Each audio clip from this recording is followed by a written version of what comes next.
Bismillahirrahmanirrahim. Assalamualaikum warahmatullahi wabarakatuh. Alhamdulillahirrahmanirrahim. Alhamdulillah rabbana lakal hamdu kama yanbaghi sanik amma ba'du. Pertama-tama mari kita panjatkan puji syukur Allah Subhanahu wa taala. Semoga rahmatnya kita bisa melaksanakan perkuliahan pada hari ini meskipun hanya oleh orang saja, namun tidak memutus semangat kita untuk terus dalam belajar. Tak lupa saya ucapkan terima kasih banyak kepada Bapak Adi Musalin SEMM selaku dosen mata kuliah Islamic Marketing dan Manajemen yang telah memberikan kepercayaan pada saya untuk mengikuti sertakan diri saya dalam perkuliahan pada hari ini. Baik, sebelumnya perkenalan Mas Alexander, NIM 12131, jurusan Akuntansi Syariah. Di sini saya akan membawakan materi ekuitas merek dalam Islam yang part 1. Baik, sebelum membawakan materi ini, saya sudah menjabarkan dan juga sudah merangkum dan meresum materi ekuitas marketing dalam Islam yang part 1 ini. Baik, sebelumnya poinnya adalah tentu saja ekuitas merek ialah suatu faktor yang mempengaruhi kepuasan pembeli dan memiliki produk. Nah, jadi bisa kita sampaikan kembali, ekuitas merek adalah suatu faktor yang mempengaruhi kepuasan membeli dan memiliki produk. Jadi ketika konsumen membeli produk kita, harus bagaimanapun kita sebagai produsen itu menciptakan suatu barang dan memberikan barang yang terbaik. Apalagi kita menciptakan barang ini dengan syariat Islam atau dengan cara hukum-hukum Islam, yaitu seperti contoh jangan menjual barang-barang haram, jangan menjual barang-barang yang tidak MUI, atau jangan menjual barang-barang yang tidak bagus. Hal ini berkaitan langsung apabila konsumen tidak merasa nyaman, berarti kita tidak memenuhi kebutuhan ekuitas market dalam Islam. Seperti itu. Adapun poin-poin yang bisa kita jadikan patokan bagaimana caranya kita menciptakan suatu marketing dalam Islam.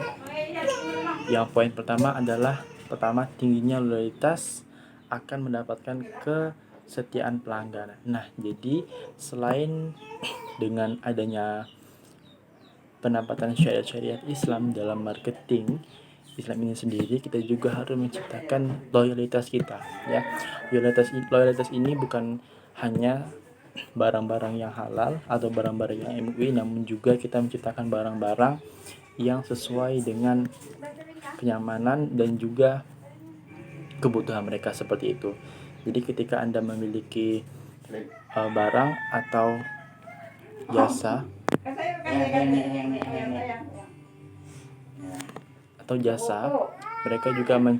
mereka juga harus membutuhkan loyalitas kita. Jadi semakin tingginya loyalitas yang kita berikan kepada konsumen, semakin tinggi pula pendekatan mereka kepada kita dan kepercayaan mereka bagaimana dengan produk kita yang kita jual kepada mereka. Berarti produk yang mereka gunakan dengan apa yang kita ciptakan itu bagus dari penilaian konsumen itu sendiri. Maksudnya adalah poin kehalalan. Nah, mengingat kita juga ekuitas marketing Islam, kita harus menciptakan barang yang halal jika dikonsumsi, baik jika digunakan, dan pastinya aman jika digunakan dalam jangka waktu yang panjang. Yang dimana kita mengutamakan kealamiahnya, lalu kehalalannya, kenyamanannya, serta kebaikannya dalam digunakan dalam jangka waktu panjang.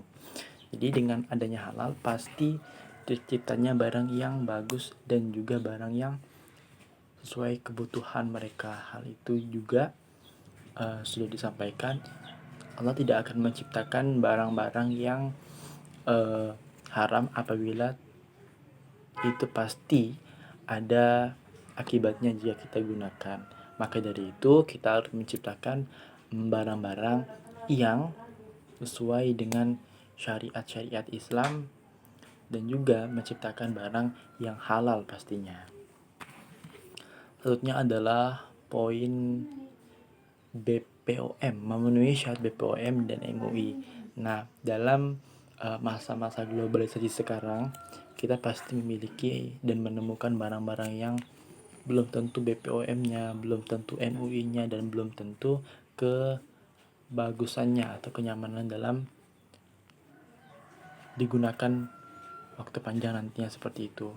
Jadi selain kita gunakan untuk memenuhi kebutuhan, dan yang terakhir adalah packing atau packaging yang digunakan untuk membungkus satu produk yang dikonsumsi maupun barang yang kita gunakan.